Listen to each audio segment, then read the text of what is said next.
రాజ్యాంగం పూర్వపరాల చరిత్ర. నెహ్రూ రిపోర్ట్ 1928.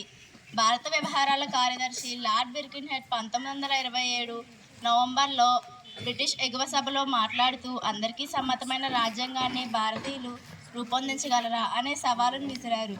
ఆ సవాలును స్వీకరించిన భారత జాతీయ కాంగ్రెస్ 1928 మే 19వ తేదీన బొంబాయిలో అఖిలపక్ష సమావేశాన్ని నిర్వహించి రాజ్యాంగ రచనకు మోతీలాల్ నెహ్రూ అధ్యక్షుడిగా 8 మంది సభ్యులతో కూడిన ఉపసంఘాన్ని 1928 ఆగస్టు 10వ తేదీన నియమించబడింది.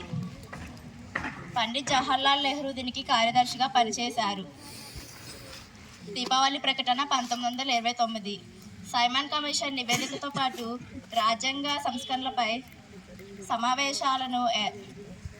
సమావేశాలను ఏర్పాట్లు చేశారు.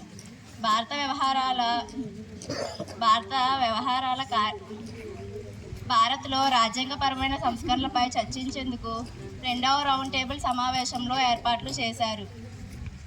మొదటి రౌండ్ టేబుల్ సమావేశం 1930 నవంబర్ 12వ తేదీ నుండి 1931 జనవరి 19వ తేదీ వరకు మొదటి రౌండ్ టేబుల్ సమావేశం లండన్లో జరిగింది.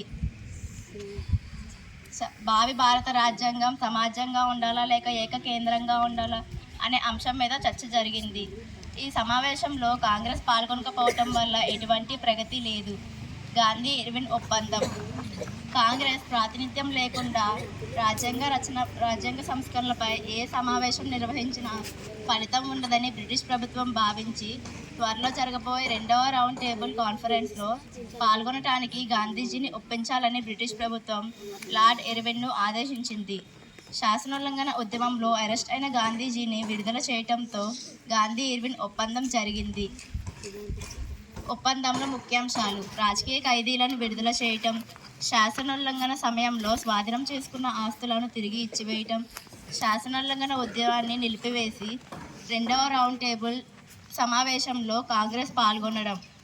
2వ రౌండ్ టేబుల్ సమావేశం 1931 సెప్టెంబర్ 7వ తేదీ నుండి డిసెంబర్ 7వ తేదీ వరకు 2వ రౌండ్ టేబుల్ సమావేశం లండన్లో జరిగింది.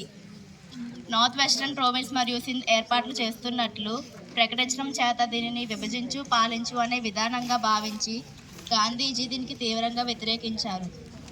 3వ రౌండ్ టేబుల్ సమావేశం 1932 నవంబర్ 17వ తేదీ నుండి డిసెంబర్ 24వ తేదీ వరకు 3వ రౌండ్ టేబుల్ సమావేశం లండన్లో జరిగింది. సమస్యలు సృష్టించాలనుకునే వారిని సమావేశానికి ఆహ్వానించలేదు. అందువల్ల కాంగ్రెస్ ప్రతినిధులు సమావేశానికి హాజరు కాలేదు. Thank you. 3వ రౌండ్ టేబుల్ సమావేశంలో చేసిన సిఫార్సుల్లో ఎక్కువ భాగం 1935 భారత ప్రభుత్వ చట్టంలో స్థానాన్ని పొందాయి.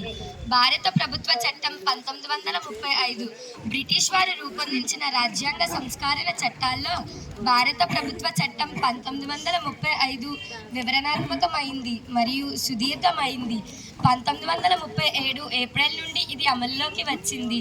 ఈ చట్టంలో 321 ప్రకరణాలు, 10 షెడ్యూళ్లు, 14 భాగాలు ఉన్నాయి.